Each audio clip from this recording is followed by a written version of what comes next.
Bitch is a Bad Word podcast is for informational purposes only and reflects the opinions of the host and guests.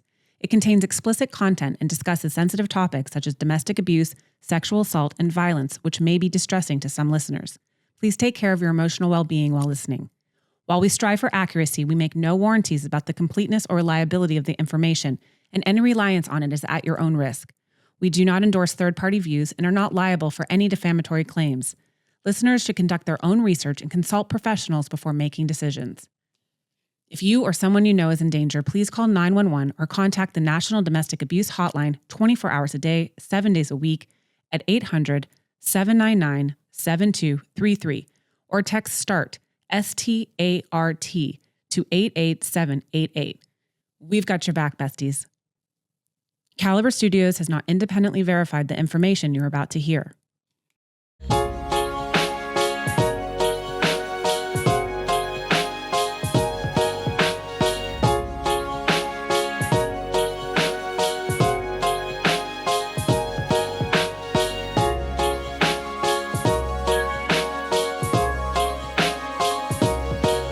Reality isn't always what it seems.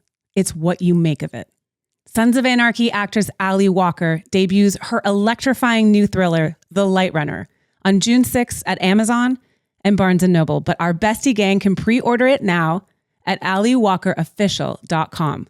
She's a baddie. She's your new bestie, and we've got her back. Go visit her website, aliwalkerofficial.com, and pre-order The Light Runner now. Tracey, welcome to Bitch is a Bad Word. We're so happy you're here. Thank you for having me. I am so excited about this episode because we're hearing so much about the use of mushrooms, psilocybin, different sort of therapeutic avenues that women who've gone through trauma can explore. So we will say you've got to do you.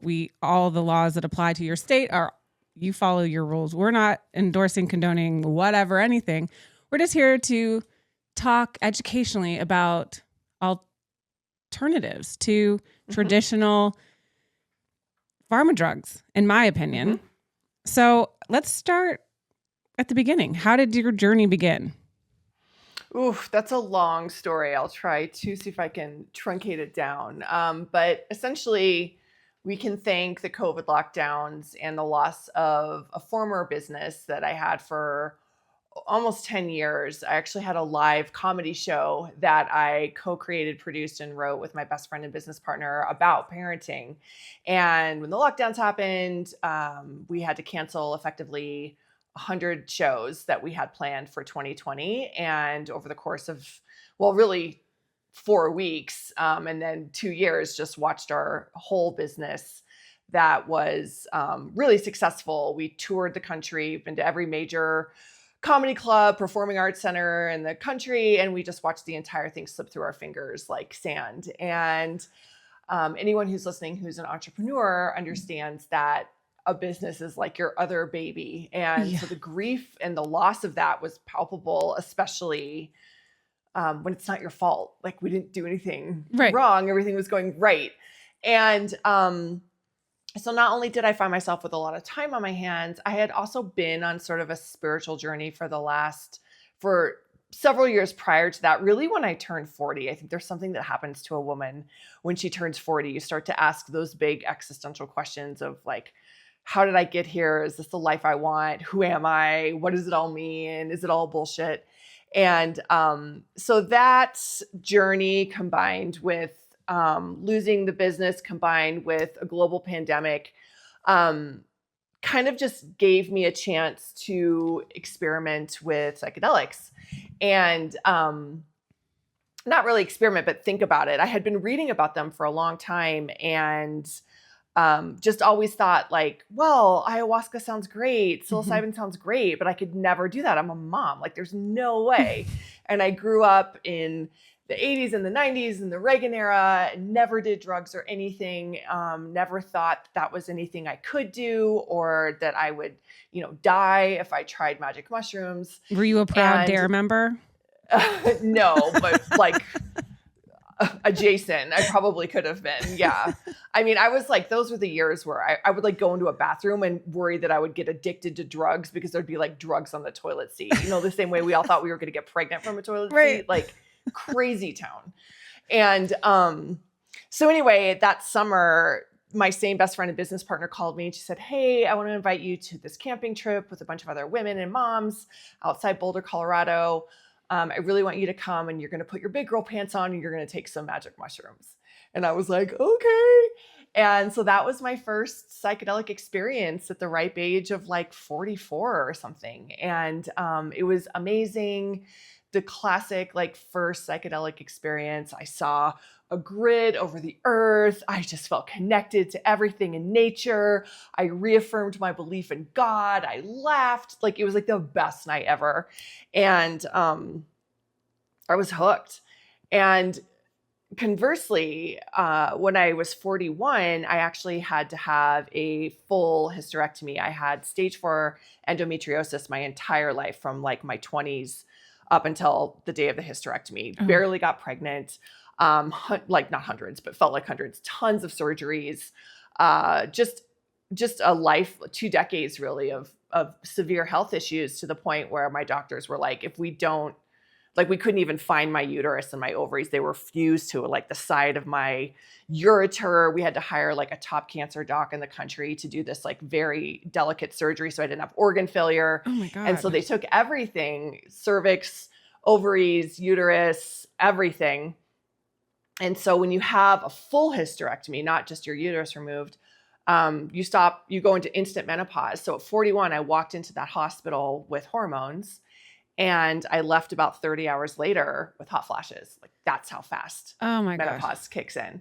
So I had been wisely by my functional medicine doctor put on Wellbutrin to manage this insane swing that my body was going to go through and help with my moods, which I'm so grateful for. But just like anyone else most people who've been put on an SSRI or an SNRI, there's no like out clause. There's no end. It's just, okay, just take this. And so by, a year later, or a few years later, I was like, okay, I appreciate that this is here, but what does my life look like without it? Who am I without it? Can I manage? Am I going to turn into a crazed lunatic? I didn't know. And so having never really taken any pharmaceuticals for anything my entire life, this was very new to me and I didn't want to take it forever.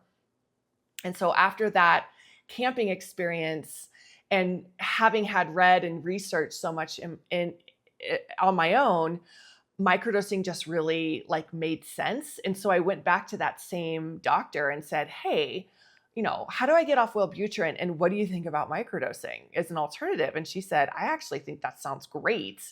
I just can't tell you anything about it. And so I just sort of looked into it on my own, and fortuitously, a course about microdosing came through my LinkedIn feed of all places. And that was like a little bit later, probably into 2021. And I remember turning to my husband and saying, I think I'm going to take this microdosing course. What do you think? He's like, oh, go for it. And once I started, I really felt like a lot of the questions I had been asking since I turned 40, the things about myself, my shadow, my reactivity, the things that I didn't really love about myself that I couldn't quite crack, all the dots started to connect with a lower subperceptual dose of psilocybin taken regularly with a lot of intention, adding it into all the other sort of self-work I was doing. I felt my life just kind of go like that. And then flash forward a year from that camping trip, almost to the day, we were up in the mountains with our daughter and our niece driving to Aspen, Colorado, and at 11 in the morning, and we got hit by a drunk driver going 70 miles an hour. And the driver slammed into my side of our car. We slid, we blew through a guardrail and landed 30 feet in a ditch in the mountains with kids in the car. Oh my God. And thank God we were able to walk ourselves into the ambulance. Like our injuries they were bad, but they weren't that bad. And when we finally got home to recover, and I remember lying in bed with my niece and my daughter, just bruises everywhere, just wondering what the heck. I could feel the fear and the rage and the sadness come up. And then I just kind of felt it leave me. Like it wasn't sticking. And this was like the worst moment of my entire life. You have to kick yourself out of a smoking car with glass everywhere and see your kid collapse in the grass with like stomach injuries. Like that's not something you really want to. No. What mother is prepared for that? But I felt like I was like thinking about it, and then I just wasn't attached to it like I thought I should have been. And that was the moment where I was like, oh my gosh, it's the shrooms. It's the shrooms. It's helping me. And so as we started to recover, I was really trying to find someone to help my daughter make sense of all of this, because obviously I can't help have her microdose at 9 years old. And good luck finding a therapist, a child therapist, to call you back in 2021. Like people don't even answer the phones. And I was finally connected to a woman who was like a shaman. And I was actually our physical therapist who was helping us recover. And he's like, well, I know this woman. She's like a shaman. She's kind of a grandma. She's really hard to get a hold of, but she's worked with kids and she might be able to help. And so I stalked this woman for weeks until she finally agreed to see my daughter. They went in, they did like a color therapy thing. An hour later, my daughter comes out. She's like, I'm good. I get it. I'm not angry anymore. I eventually got in and spoke with this woman. We talked about the car accident for about 20 minutes until I learned that she'd been practicing plant medicine underground for like the last 40 years. And 3 months after that, I was on the floor with 3.5 grams of penis envy down my throat, and my first real guided medicine journey. And it changed my life forever. And like during the integration period after that, when I was just in meditation, MOM, Moms on Mushrooms, just sort of dumped in my head. And I sat up and I was like, well, that's genius. Obviously someone's thought of this before. Ran to the computer. It was available. And I just remember thinking like, really, God? I don't think I'm the girl to do this. But I eventually said yes. And that's how Moms on Mushrooms was started. And that's what's brought me here today. That is awesome. Hell yeah. That is the coolest story ever. So it's interesting how just everything brought you to this one place, you know, like the universe on your journey to this like one definitive moment. And then you're like, what do you do at that point? So you're like, okay, just like the same thing. I was like, oh, one day I woke up and I'm like, I'm a MILF.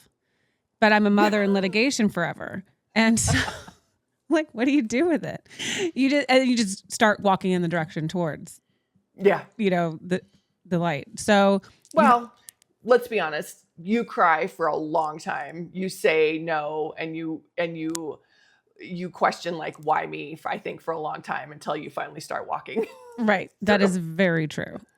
Yeah. So and I love, like, it sounds like you have a supportive husband. You're like, people around you are like, okay, this is cool, but it's not legal. So how do you get around the conversation, or it's just like, no one gives a fuck?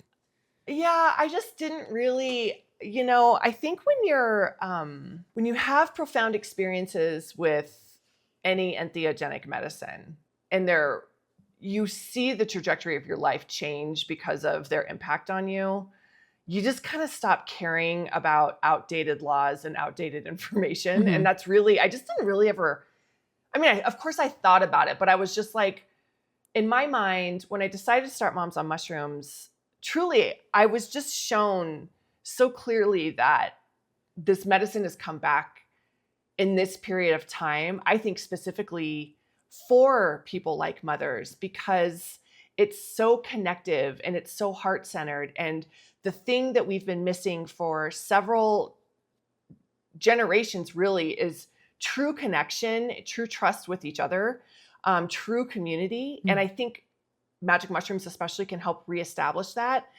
And having been on the road doing comedy for moms and hearing stories of mothers and hearing the heartache and the pain and knowing what moms go through and the loneliness that they feel, it didn't matter if you're in Los Angeles or, you know, Boise or like West Palm Beach, Florida. It doesn't matter. Like all the stories were very similar. And so I just knew that what we did in terms of laughter and bringing moms together, now it was really time to start talking.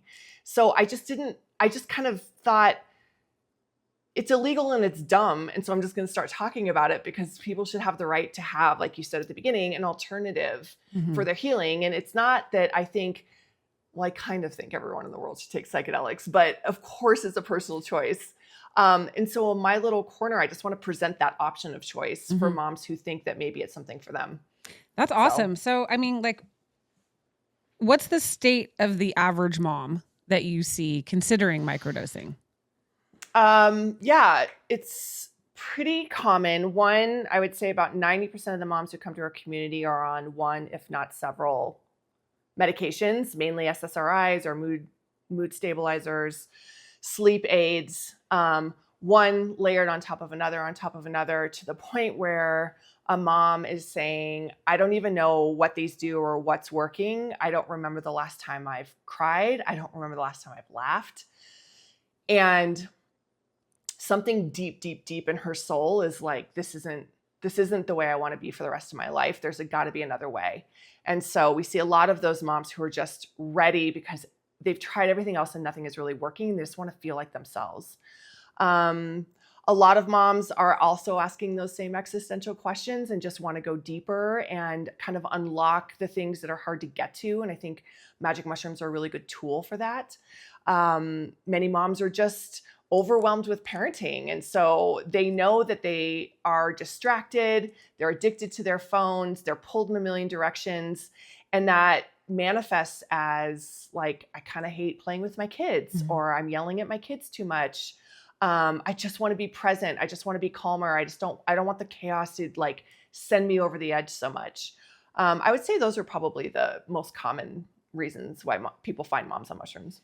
So, in your community, have you helped women specifically that are dealing with in the midst of domestic abuse trauma?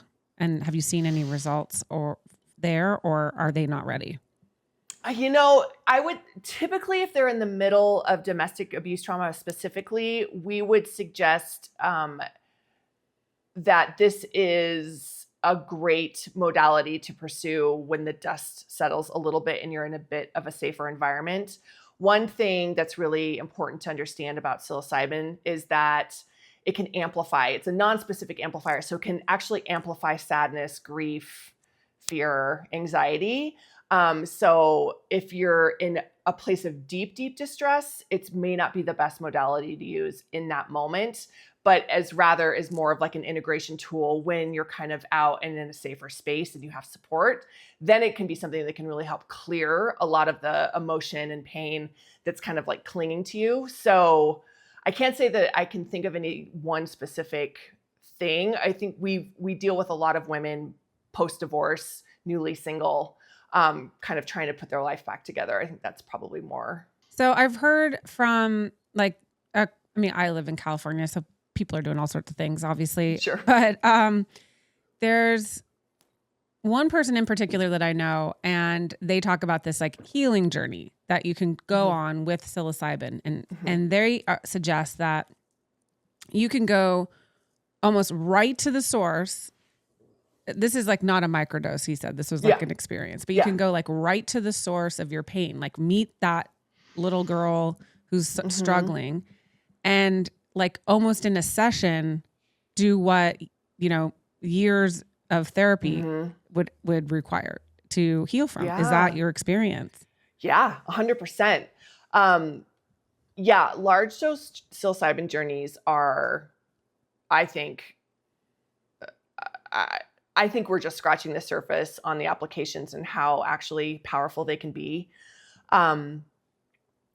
Because you're in an altered state of consciousness and you're really in an expanded state of consciousness, you're able to like release the tight grip on your suffering or your fear and kind of zoom out and see things from a detached perspective. And it gives like your brain this expansive space to work shit out like in real time. And because the emotions, you're either detaching from it and you can kind of see it for what it is, or conversely, you can have this massive catharsis where you get all of it out in a way that you probably would have held yourself back if not in an altered state. And so the release can be profound, and it goes into like your bones, into your cells. Like things just come up and out, which is, the same way I describe it with microdosing, but in a large dose, it's so much better. And, you may not get or work on the thing that maybe you go into that journey experience wanting to do. Like oftentimes people are like, I really want to get over X, or I really want to figure out X. And then they leave having talked about A, B, and C. Right. But no matter, I think it's like the medicine just kind of gives you what you need, and somehow it all circles back to itself. But yeah, I mean, I couldn't recommend a large dose experience more, especially if you've got grief and trauma that you want to work through. And we've seen that time and time again, moms just saying like, I did this large dose. It was like 10 years of therapy in one session. And I think the biggest thing about that is that you have to have a really good guide who's experienced, who's trauma informed, who understands the psychedelic landscape and knows where you're at in your journey and can really hold space for you and help you navigate that journey. But if you've got that, man, it's super powerful. That just sounds so freaking amazing to think of, like, because we ain't got time for therapy all the time, Well, sometimes you're like, I want to do a little bit of everything, but like sometimes my personal experience is like, I'll go into therapy and I'm so overwhelmed getting to the appointment. Like all the other shit has come down. And then I get there, I'm like, oh, what the fuck was I even talking about? Like, where am I going with this? And they're like, let's start, I'm like, I don't know. You're kind of disjointed in your feelings or in your head because you feel overwhelmed all the time. And I mean, you do. Yeah. And then it's almost like you're walking through molasses, right? Like you talk about this one little thing in your 60 minutes of time. And just when you're getting going or your nervous system is starting to regulate, to your point, because you're finally calming down to a place where you can actually focus your thoughts, you got to go. Yeah. And then they're like, and then you got to wait a week. Oh, I'll see you next week and $150 later. Okay. Yeah, that was super great. Yeah. Yeah. And so, time and space, all of that stuff melds away when you're in a large dose experience and you're able to just, I mean, gosh, I've seen people reconcile with deceased parents. I've seen people, cut bonds ancestrally. I've seen people clear grief. I mean, it's amazing. That is amazing. The anger component is huge for moms because I hear that a lot. And then I hear, specifically, like I'm in the DV world. And so many people, like when we talk about how they reacted or like how they feel afterwards, and then you're like, you're pissed off and you're like, or you're struggling through family court, like your whole life when you're in post separation abuse trauma, which is really the most horrible experience. I'm wanted to do this episode so that we can explore this for people that have left. Hey, like we're not trying to tell you to do mushrooms while you're with your abuser, because that's not going to go down. Yeah. And like, but when you've left, these women are often for the next 3, 4, 10, 15 years are in a post-separation abuse situation where they're dealing with their toxic, pathological, narcissistic ex who's trying to ruin their fucking life. And so then you're like, but I have 50%, and this is like a shared custody, or maybe you have all the custody, whatever. But when you have that 50% custody when they're gone, I'm really wanting to find a way for women to understand that there's a place that you can go, or there's other options for you to take that time as the blessing. You don't have your kids, and that fucking sucks. But in that half the time that you have the shared time, what can we do as moms to heal ourselves, like heal the triggers so that when our kids come back, we are the source of peace and we are paying attention. We aren't, but so many of us are wired because it's like, as soon as the kids come back, you're like, oh, I got to hear all this bullshit that happened at dad's house or mom's house or whatever. Yeah. So you're on a constant heightened state. So we're hearing like women are losing their hair. Women are fucking 0 to 10. You're like, crying. You're this, you're like you're having like overnight anxiety, whatever. Sure. So is this a space where you could, in 50% or half of your time, really get down dirty in the dirt with these mushies and get healing? I mean, I would say yes. if you feel like you've got the support and you're willing to be patient with the outcome. Like this isn't not necessarily do a journey on a Tuesday and on Wednesday you're a whole new person, right? Like Okay. it's you may be shown things, or you may have experienced emotions that take time to integrate, which is why support and someone who can walk that with you and make sense of what you saw in that altered state. Because sometimes like what you experience, your sober earth mind is like, what the hell? Like how does that real? And you start to second guess yourself. And again, that's where a guide is really important. But I can speak to, detaching from a narcissist and that codependency and that abuse, and also just being in that heightened state of on all the time to keep the peace, to please.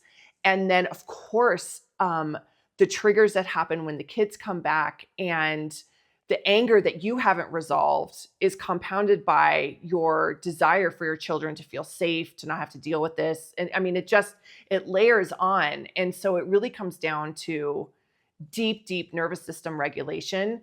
And again, that unattachment where you can say, I know this is bullshit and I hate it, but I'm not emotionally connected to it. And that sounds real easy for me to sit here and say, but to live it and to actually experience it. And I can speak from personal experience detaching from a profound narcissist in my life that I had that didn't end well.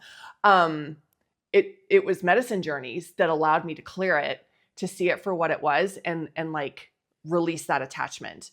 And then because I had the foundation of understanding what I needed to do next, and I had support, I was able to really turn my life around and say, oh my gosh, I'm so glad that I can see things for what they are now. And to your point about having 50% of time, having that time and space. I mean, one of the biggest things for moms working with psychedelics is that time. Mm-hmm. It's really interesting. I'm in the psychedelic space. So I have a lot of amazing colleagues. Some are parents, some are not. The ones who are not are doing 5-10 times more psychedelic journeys than any mom I know in the space, because we just don't have time. Right. But I don't think we need it. I think moms take things a lot more seriously. So one journey for me in my 40s is like 10 journeys for a kid in their 20s just figuring shit out, right? Right. And so you really can maximize that time away. It's a great pocket if you can give yourself the space. You don't have to come right back to the kids. You can sit in the bathtub for a day and sit in bed for a day and think. And I think that can be really, really healing. Absolutely. Do you think it's possible that you could detach from a trauma bond? Yeah. Oh my God. So that's amazing, because that's what at most the women are in our world, our DV world, are experiencing, that they're just in this trauma bond and they're constantly, pulled back, and they're going back and forth emotionally or physically. So to be able to. And I can speak from experience in that. And even if you go back to even my accident, it's like you can see it, and it doesn't mean you don't have emotions around it. It means you're not attached to it. And it's the detachment that's the miracle. Mm-hmm. Because crappy things are going to happen in our lives, right? Yeah. And divorce especially, and traumatic divorce is one of the biggest milestones of portals a woman is ever going to have to go through. It's horrible. So that's not going to really change the circumstances, but it's that your nervous system isn't at an 11 all day, every day while you're in the middle of it. It's like you become that stereotypical Zen Buddha. So if you have to go to litigation, if you have to go and you have a meeting, or the kids come home completely dysregulated and the ex-partner is just messed it all up, you've got the tools and you have the vision of like how you want it to be, and you're committed to it. So you can just say, cool, take a breath, whatever you need to do. And you can work in your here and now space, like so sovereign, so solid, and just so unattached from it. And that's how people move forward. Hell yeah. That sounds awesome. You're like, you're going to be the greatest person for your kids when they come back, because that's the goal. And that's the goal. And it doesn't ever happen until you're the greatest person for yourself. Like all the cliches are so true. But I think that as someone who, I call myself a recovering type A, Someone who is like, has kind of high emotional intelligence, but also high intelligence. I'm like, yeah. Okay, fine. Got it. But you're not really like thinking about what that means. And so the idea of like, oh my gosh, you have to put on your oxygen mask first. You have to take care of yourself first, and self-care, like all that stuff. I was like, blah, blah, blah. I've got mouths to feed. Life is busy. Like, I don't need, but it's not that. It's soul work. It's making yourself feel whole. And I always just think of like a solid tree trunk, and she's got her branches, or not her branches, but her roots like deep in the ground, and her branches are out like holding so much. And whether it's wind, snow, hail, tornado, like you're good. It doesn't mean it's not happening, but like you're so solid and you can get there. It just takes a lot of work. And I think that you can get there faster and more effectively, I think, with proper psychedelic therapy than with traditional talk therapy where you're just looping. Right. And again, I think the beautiful thing about psychedelics, this is what I always say for microdosing, but of course for macrodosing, is when you're feeling emotion, I think what microdosing has done for me is I'm able to see it and it comes right in front of my face and I'm staring at it and it's staring at me and I acknowledge it. I'm like, oh, hey, this sucks. I need to lay down and like cry on the floor for 5 minutes. And so I do it. And instead of that going back down for another day to come up, It just like moves. Like I imagine it just turns into butterflies and it just flies away. You're like, okay, fuck right off. Yeah, that's done. Awesome. I mean, and so the things that we hear about, I'm sure you do a lot in LA, but like, fire burning ceremonies where you write down something and you burn it in the fire or you release, those things actually become a lot more potent because I am actually releasing because I'm writing it down and my cognitive mind, my subconscious mind, my heart are like, you're releasing this, Tracey. And I write it down and I burn it. And I actually don't remember what I wrote down because it's gone, because I've given myself that permission to detach. That is so cool. That is amazing. Could you imagine if you could just have it go away? We're going to take a quick break. And when we come back, I just want to talk about the community, being community as medicine. We'll be right back. I met him at my daughter's college graduation. I pictured being in a fight with him. He was my daughter's boyfriend. 20 days later, he took her life when she tried to break up with him. When Dating Hurts is the name of my podcast. I knew I could not bring Kristen back, but believed I could help others who became tangled up in dating abuse and domestic violence. My guests are domestic violence survivors. Who knows more about the toxicity, the entrapment, devious manipulation, the loneliness, the pain and suffering than brave survivors who live to tell about it? Their stories are raw, intimate, plain-spoken, deeply personal.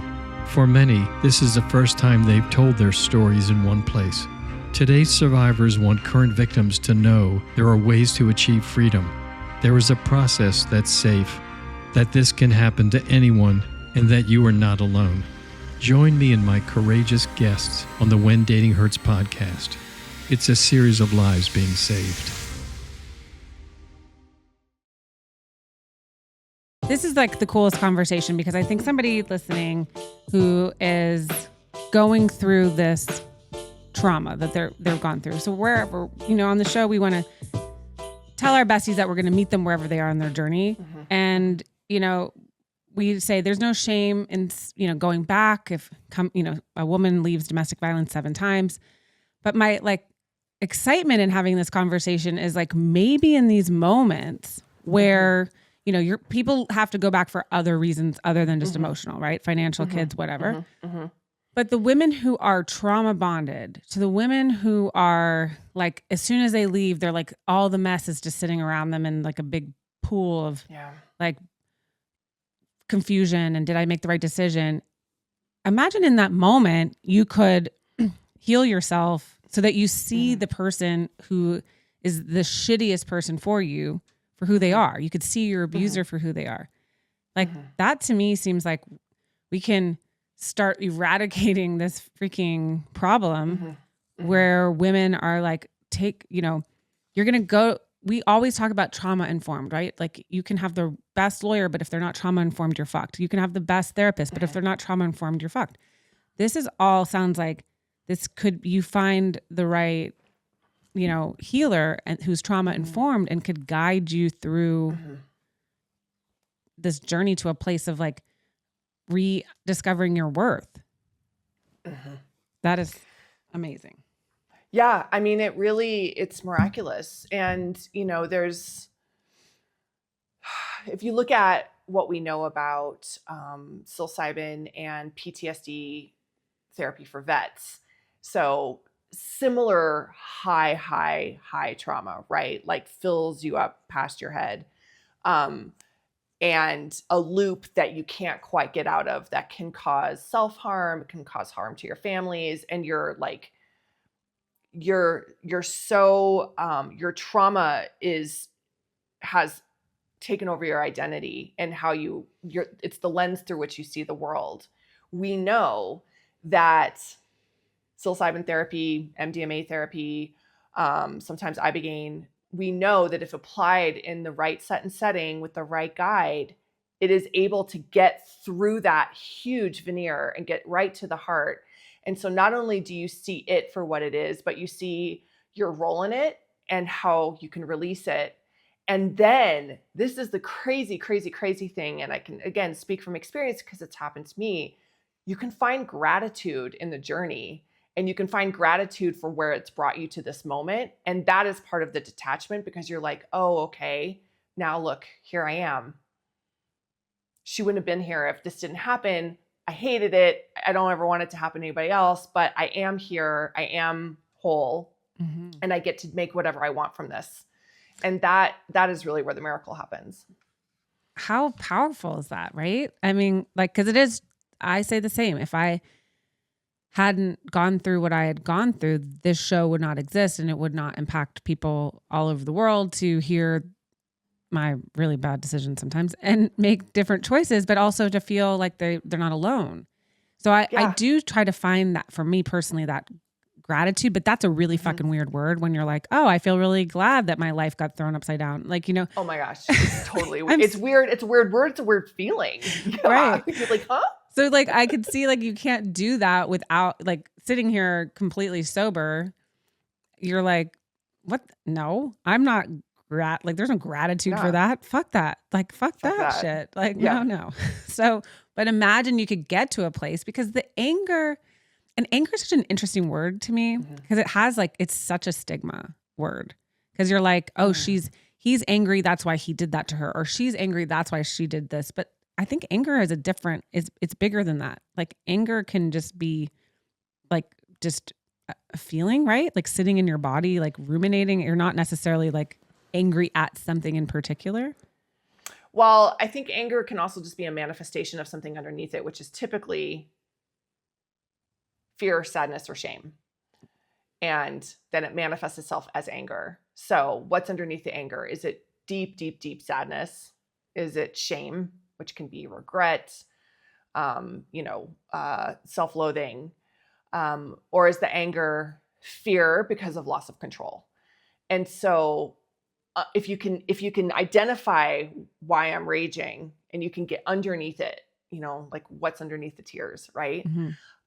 Then that's kind of step one. And then if you can hold on to that and you can see it and you are ready to release it. And that's the second big thing that psilocybin specifically asks for you, but all of self-healing does is, are you actually ready?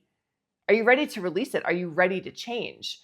Because the one crazy thing about trauma and about big booms, as I like to call them, like huge things that happen in your life, again, it becomes an identity and it's the lens through which you see the world. And that can lead to victimhood, martyrdom, paranoia, just deep malaise. And are you actually ready to not have anything else to blame? And that sounds really harsh. And I'm not saying it like, oh, are you ready to like let that go? Like, because going through domestic abuse and abuse is insane. It's so complicated.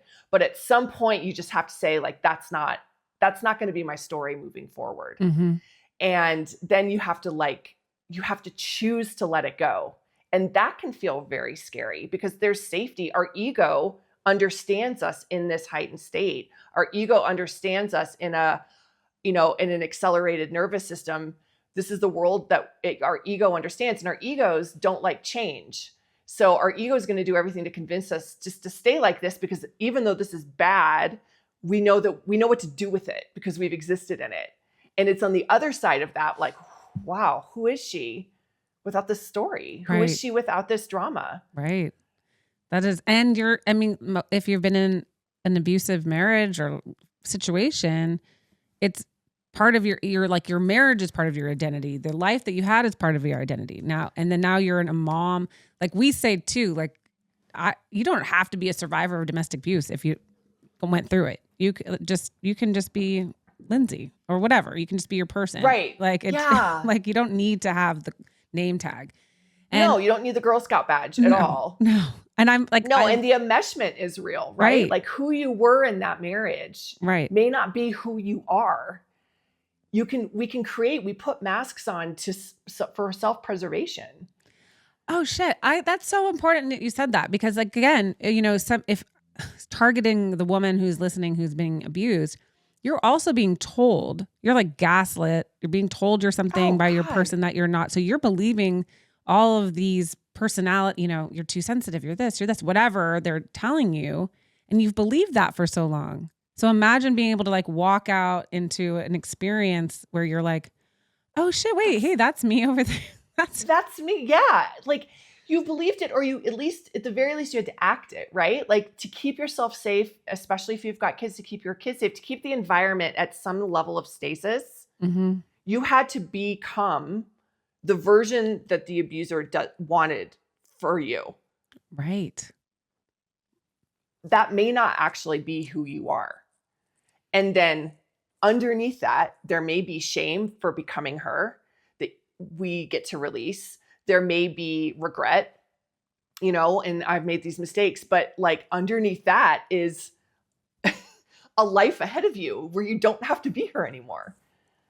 Freedom. You're like, yeah. But it's also important amazing to grieve and feel those feelings. Right. And, even sometimes in traditional talk therapy, like what you really need to do is fucking get it out, and women, we not only have like our present moment situation, but we have generations of abuse, of gaslighting, of being silenced, of being burned at the stake, of being drowned, and then absolutely never being told that our anger is okay to feel, that our grief is okay to feel. Our culture, the Western culture especially, hates hysterical women. We hate women with big feelings. Mm-hmm. We do not know what to do with them. We used to chloroform women when they were having babies, for Christ's sake, because we didn't want to hear them scream. So like, imagine all of that compounded on you that you can't see, you're not really cognitively thinking about, plus your present moment. Like sometimes you just need to scream for hours, and you need to move your body, and you need to get it out, and you need to cry. You need to cry like from the depths of the bottom of the earth. And you need to be able to be witnessed in that grief. Like you need to really get it out. And there aren't a lot of spaces, especially in the West, for that to happen. But in a safe psychedelic space, like all of that can happen within, hours, within a 24-hour period, within like a 6-hour period. And it's gone, and then it's done. Like you just need to get it out. And then when you get it out, it's done. You may need to get more out later, but that chunk's gone.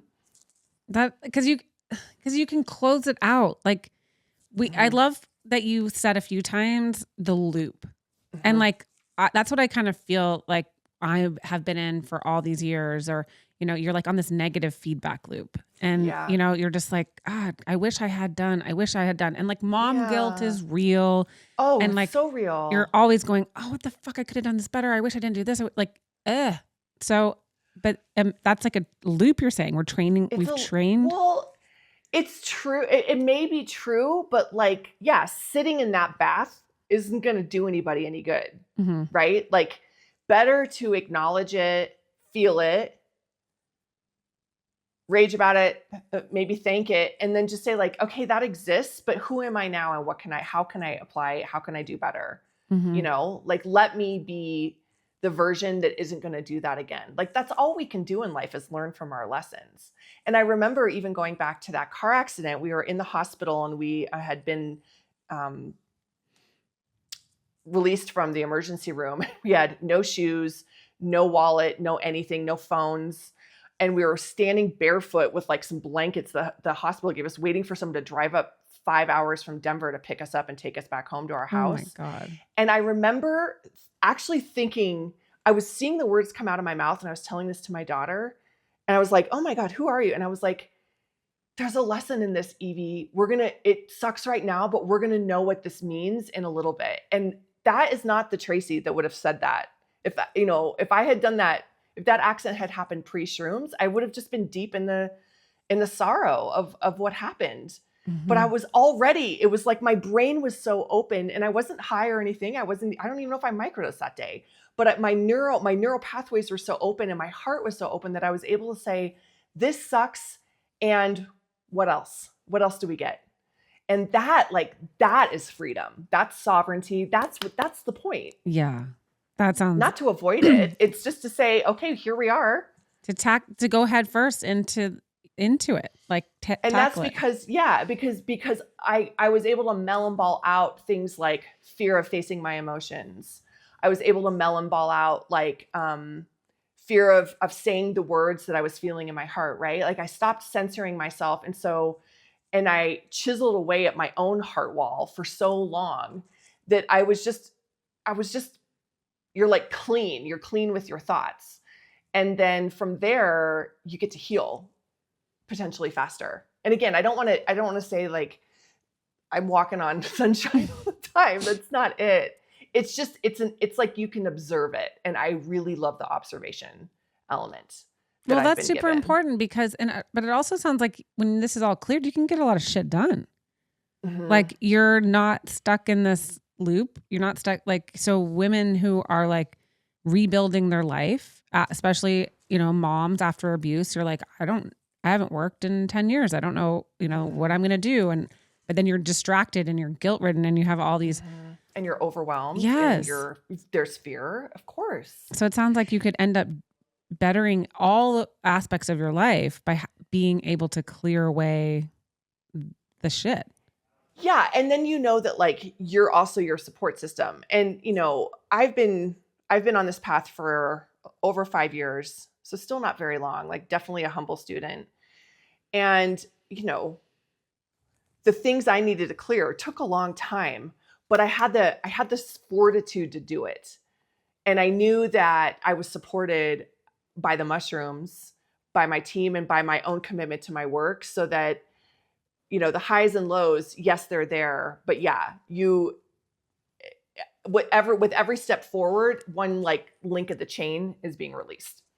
Yeah. That is a beautiful image of just imagining like you are free, finally free. And yeah. I love the idea that a mom, abused or not, has the ability, like we are so like strapped to our identity, like as a mom. And, we're like, oh, hi, I'm a mom. Hi, I'm the mom. And which is amazing. It's the greatest pleasure of my life. They grow up though, or, they need you in different ways. And so when they need you in different ways, you're still this mom identity of like, well, I don't know who the hell I am anymore, that I'm like, we've gone through these emotional changes being pregnant. We've gone through hormonal changes, night nursing, all the shit. And then you're just like, you don't need me the same way, but your body doesn't know that. Or no, well, it's because like you said, when we decide to raise tiny humans, whether we give birth to them or adopt them and we become a mom, right? There's something unsaid that we just release the fact that we're also a woman. And at Moms on Mushrooms, I like to say, like, you're a woman who happens to be a mom. And it sounds harsh to say it because everyone's like, no, it sounds like I'm being dismissive of motherhood. Motherhood is the greatest gift of my entire life. There is nothing more. And everything, this conversation, I'm here because I want to be a better mom. Mm-hmm. I mean, there's no other way to put it. Like everything you do as a mother is, I would say 99% of moms are doing absolutely best they can, right? Yeah. Like generally speaking, There's shitty moms out there, and I think it's good to acknowledge that too. There's moms that phone it in, and that's not fair to the kids. But like generally speaking, most moms are really doing the best they can with what they have. And so when you remind yourself that you're a woman who happens to be a mom, then it becomes really important to make sure you know who that woman is. Yes. I love that. It is so important because that's who you are. Like, who are you? And when you can find out who that woman is, perhaps you're going to be able to make different choices and choose a different path. And yeah. And it takes the veneer of martyrdom and victimhood away from motherhood once and for all. Like, how many women do we know that just sacrifice and give, and they're tired and they're overwhelmed and they're exhausted? And it's like, well, I'll do anything for my kids, and I will also do anything for my family, for my daughter. I will do anything, but not from a place of not when I'm like crawling along the desert floor with my last breath inside me. What good am I going to do anybody? I got to take care of myself. I got to be strong for my family. I got to know my shit. I got to know who I am. I got to own my shadow. I got to clear my own stuff so I don't pass it on to my daughter, first of all. And second of all, so I don't pass it on to my daughter. Hell yeah. Like, if you're doing it all through the lens of martyrdom, that's just another mask you're putting on. And it's a story we've been told that we're supposed to just flog ourselves in the name of motherhood and give and give and give till there's nothing left. And then like somehow that makes us a successful mother. The only people that win in that scenario are everyone but you. Right. And I'm not even sure how much they're winning, And so this June Cleaver smile on my face, just, keep going, is bullshit. Absolutely bullshit. Oh my God. Hell yeah. I mean, okay. So, what I heard at the beginning and what I think is important for our besties to hear is that it's not like the healing is in the community part. It's not just like go grab some mushrooms and sit alone in your house and try to figure this shit out. Yeah, I would not recommend that. Okay. So finding the right community is important. Yes. First and foremost, educate yourself. One of our core missions at Moms and Mushrooms is just empower yourself with knowledge. We are, again, part of our culture. We've gotten so used to being passive in what we put in our bodies. We're passive in what we're told to do. Just take this pill. Don't ask questions. Just take it. Like, first of all, if you've never worked with psychedelics and this might be calling to you, just slow the roll a little bit. You've made it this far without shrooms. Give yourself a couple more months and learn about it. Learn about how they work in the brain. Learn about what they do in your body. Read and listen to more experiences and learn how it can be applied in a meaningful way. And then decide if it feels right for you. And then I just think like this is not medicine that is supposed to be taken in a vacuum. I believe it with every fiber of my body. So whether you join a community like Moms on Mushrooms or a course, or you hire a coach, or maybe you do it with a group of besties who are really intentional and you can do it together. I think there's a component of not only sharing your experience when you're working with psychedelics, but also hearing the experiences of others. That's incredibly important because you're just learning more about how they work in different people's lives, and it's not so insular. And then having a commitment to the medicine. This is a co-created medicine. Again, it's not Advil or an antidepressant. We're so used to taking something and then sitting back and kind of waiting for it to do its thing. But the mushrooms are like, great, you're here. What do you want to do? And they're only going to meet you where you're at. They're going to meet you halfway. They're not going to do the work for you. So a lot of this is like unlearning what we know about medicine and even what we know about healing, and saying and asking yourself really hard questions like, am I ready for change? Am I willing to invest the time in myself to do this? Am I going to take it seriously? And am I okay with seeing what's on the other side of this woman? I'm not sure I understand when I look in the mirror. And you may not be ready. And that's why I say when you're in times of deep distress and trauma and you're just trying to keep your head above water, those times are real. And it's not the time to throw another bowl of spaghetti against the wall. But if you're in a place where you're able to zoom out a little bit and say, all right, the bonfire's done and now I got to clean up the ashes. I need help. That's the time where the mushrooms can come in and really help. And that's where community becomes really important. So I guess again, going back to the beginning, this is a journey you have to take independently and finding your own resources and whatnot. But if a bestie wants to find this community, where do they start looking? Well, obviously, I think Moms on Mushrooms is a great place to start. I've really built it to meet moms kind of where they're at, understanding that the 2025 modern Western mother is incredibly busy. She's got a billion things to do. We are being drowned in information and stimulation. And so we kind of have a 3-tiered approach. We have a bunch of really simple, like instant download PDFs that explain microdosing, explain psychedelics through the lens of being a mom, so that you can, again, start to empower yourself with knowledge and get your head around what this is. I also have a YouTube channel where I just explain it in like mom language, not cheesy, but just how you can apply it, because everything is different with your mom. There's different considerations. And so there are different things to think about. So those are kind of the educational resources that are easy and you can take your time. Then we have courses, small groups or large groups, that guide you and give you the right resources in a safe way with support, human support, so that you can start to create an intentional microdosing practice. And what we really try to do is give you the container so that you can create a practice or a relationship with this medicine. It's kind of like coming up with your own exercise routine. Like you kind of have to find the thing that works for you. And then at some point, you just have to commit to doing it in a way that is effective. And that takes some time to figure out. Some of it is understanding how this medicine is working. Some of it is just feeling it working in your body.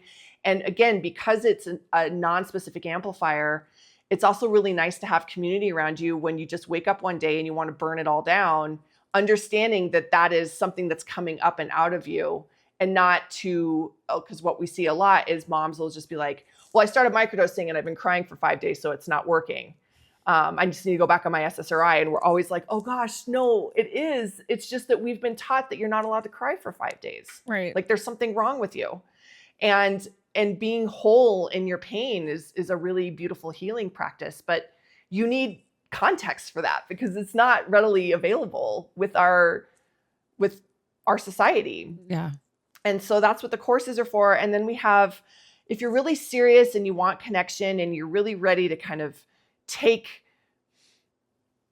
connection and conversation to the next level, we have a private membership community. It's only $2 a month, but that's there to ask each other questions, not to have like one guru telling everyone how to be, but I really think that moms can figure this medicine out a lot together as well. So that's a great place that's off social media, that's private, where you can connect with other like-minded moms. We actually have a great single mom kind of subgroup inside there, and moms feel like they can ask those questions like, why do I feel this way? Or I just can't get past this, and find support from, a community that understands what she's going through. That is so cool. I mean, it sounds like just such a great place that you've built for moms, and what an amazing work you're doing too. Like, I love you turned your pain into a purpose, and I just think that that's just so awesome. And anyone listening, I mean, this sounds like something that everybody should at least explore.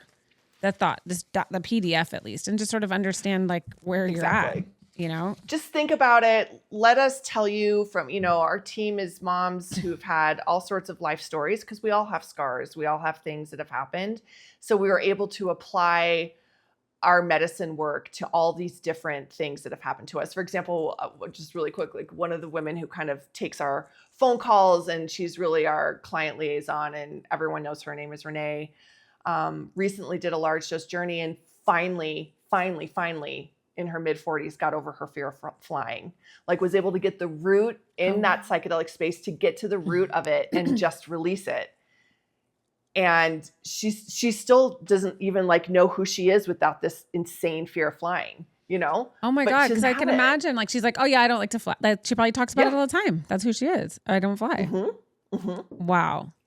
Yeah. That is so cool. Yeah. Because we just know if you're a mom, you're stressed as fuck. But also if you're a mom coming from abuse and you've been in these patterns, or you go all the way back to your childhood and you're like, oh, there's where it started. These are the pathological people where this is where it started. And we're like talking to a lot of women saying, hey, it's cool if you cut ties with the people who hurt you. It's all good. Like, stop. I'm done people pleasing. But there's a lot of guilt. And every time you make a decision to do something that is like new gen, you feel guilt. So I love the idea that like this medicine can help you make the decisions that you need to make with also releasing the guilt. With like clarity. Right. Like, it's so clear. Your why is so clear that even though it might be a bummer, I don't know how else to explain it. Like it's like when you find you have a food allergy and you just can't eat eggs anymore because you feel so sick when you eat them. You just don't eat eggs anymore. Right. Right? Like, because duh. Like, why would you? And it doesn't mean you don't miss the eggs. It doesn't mean it's not a pain because you gotta, it doesn't mean you have to do extra steps, but like, you're just not doing it. And that's like, it's that clarity that I love, that disconnection where you can acknowledge that it might be great to have some scrambled eggs one day, but it's just not good for you. Right. It's just not worth And so it. It's not worth it. It's not worth it. That's what we're saying. Like, just when you're about to phone him again, it's not worth it. It's just don't put it down. It's not. I always say especially when dealing with narcissists and when you're super triggered and when they're kind of pulling you into a fight or a loop, 2 sleeps. Like, I always say just 2 sleeps. Don't do anything for 2 sleeps. And then after the second sleep, if you feel like you really need to say something, you'll know. But more than likely, you'll have worked through the dopamine hit and the rush of getting back into it. And you'll be like, it's not worth it. Why would I sacrifice myself for that? I love that. Because we're always invited. We had a woman on our show. And she's like, you don't have to like accept every like invitation for every fight you're invited to. But we're trained to, and we're chemically bound to respond. 100%. And we've been doing it with this person for so long that you're like, well, I have to do this. And even after you're not living with the person anymore, you're still, that's what like we're trying to understand and break that bond. We say like D&E, do not engage, do not engage, do not engage. You know how fucking hard it is to not engage? Oh, I sure do. I really do. It's the hardest thing ever. So I like breaking it down into bits. So if I can get through 1 sleep, I notice that the serotonin starts to raise and the dopamine starts to fall. If I can make it through a 2nd sleep and I've written it all out on a piece of paper or in my notes and I write what I want to write or whatever, I notice that by that 2nd sleep, I'm usually like, what's this going to get me? Yeah. This is going to get you back on the loop. You're going to be back on the hamster wheel in the clown show. I don't have time for that. Yeah. I don't have time to feed your ego. No, and it's not my job. Besties, that's what you're doing, by the way. If you're listening, you're just feeding the fucking, like just putting all of your emotional change inside someone's freaking mouth. And they're eating it up. They'll never stop. There's no, is the deepest well ever. You'll never fill it. No, you won't. And so it's a you thing. This is a part where we talk about a lot real quick. We just say like most of the fucked up things that people are doing to abuse people, it's a them problem. They've got their own demons, their own shadow, their own shit, their own shame, and they need to work through that. I would love to think that somebody who is a pathological, narcissistic, even abuser could go on a journey to correct the behavior, to heal, to, be a better person, whatever. That's not my show, but go do it.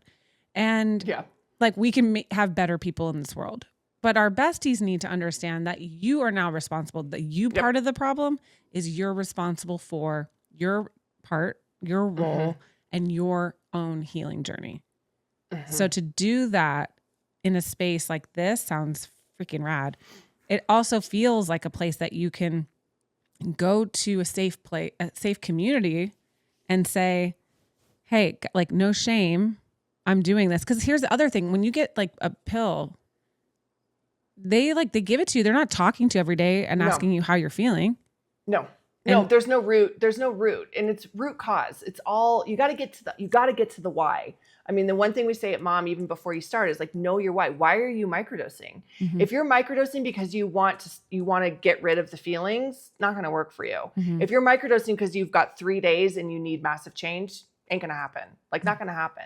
And I know I get myself in trouble because I'm not selling an easy button. And so people are like, why would I do this? But all I can say is that on the other side of that, on that commitment to change and on taking personal responsibility for how you react in the situation, because a narcissist is always going to be a narcissist. There's nothing you can do about that. Yep. The only thing you can do is whether or not you engage. And you never signed an actual contract that says you have to engage with this for the rest of your life. You didn't. Thank you for saying that. Which you probably didn't. If you did, you can break it. Yeah. Like, it's America. Everyone breaks contracts. So Hello. Don't do it. Like, it just doesn't mean anything. And also, like, I love that you said that, because so many women who are like divorced and have children, they feel that they have to respond, that they have to connect, and I'm like, you don't really need to even talk to that person ever again. Like, if you don't, Yeah, no, I mean, it's hard because there's kids, and narcissists are typically and psychopaths are like highly intelligent. So they know the buttons to push, they know the levers to pull to get you back into a conversation so they can just siphon off that dopamine.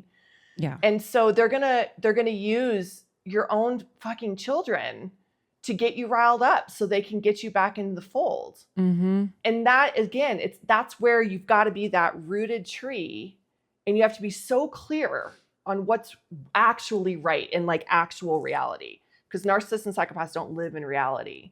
You have to be clear about what's right and what's right for you, and most importantly, what's right for your children. And then, like the eggs, you just don't eat the eggs. You just don't.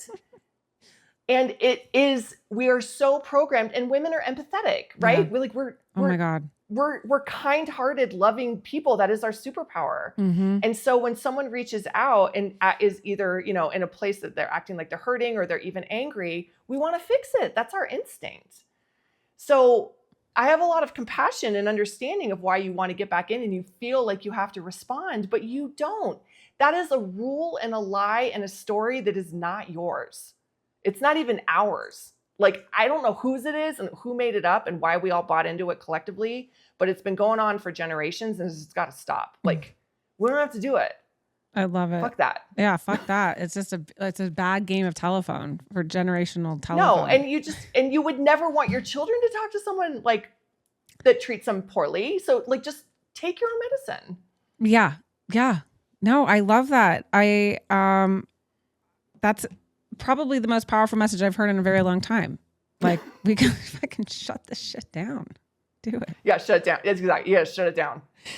Oh my God. Well, Tracey, I need to have you back because you are a baddie. I want to welcome you to the BFF club if you'd like to join. I would. Thank you. We are bitches fighting for freedom.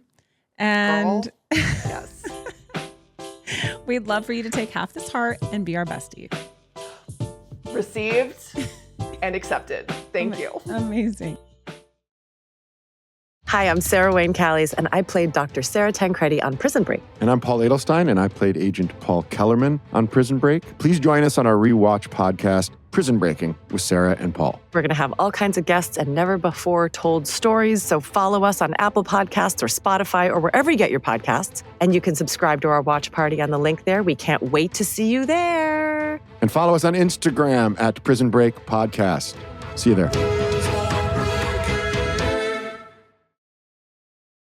So where can we find you? Where can all of our besties go find the moms? Moms on Mushrooms. Go to momsonmushrooms.com. It's the best. I'll be perfectly honest. Our Instagram is currently suspended because this world does not want empowered mothers talking about psychedelics. So not sure if I'll be on Instagram anymore.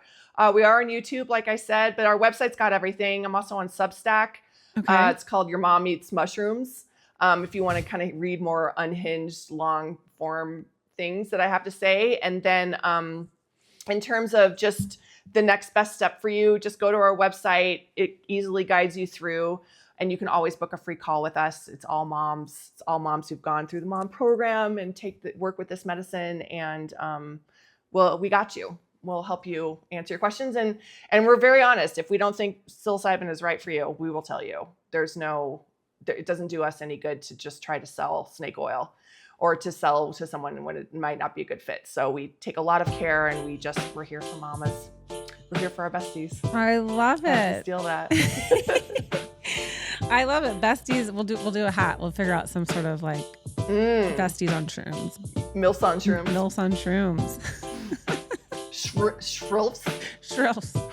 Well, when you're like penis envy, I'm like, ooh, okay, we can go for this one. Let's figure it out. I'll have some merch by the end of the week. I mean, the names of the mushroom strains clearly were all created by men, but whatever. You're like, good stuff. Yeah, put this penis envy down your throat. Okay. I mean, I know. I probably shouldn't have phrased it that way. No, that's going to be the hook we probably use on Instagram. Just saying. So. Okay. That's perfect. I would have done the same thing. So thank you so much for joining us on this episode of Bitch is a Bad Word. We have Tracey Tee, Moms on Mushrooms. Freaking go figure it out. Like, let's do it. Let's do it. You're a baddie. Thank you so much for joining us. I want to have you back soon. Absolutely. Okay. Bye.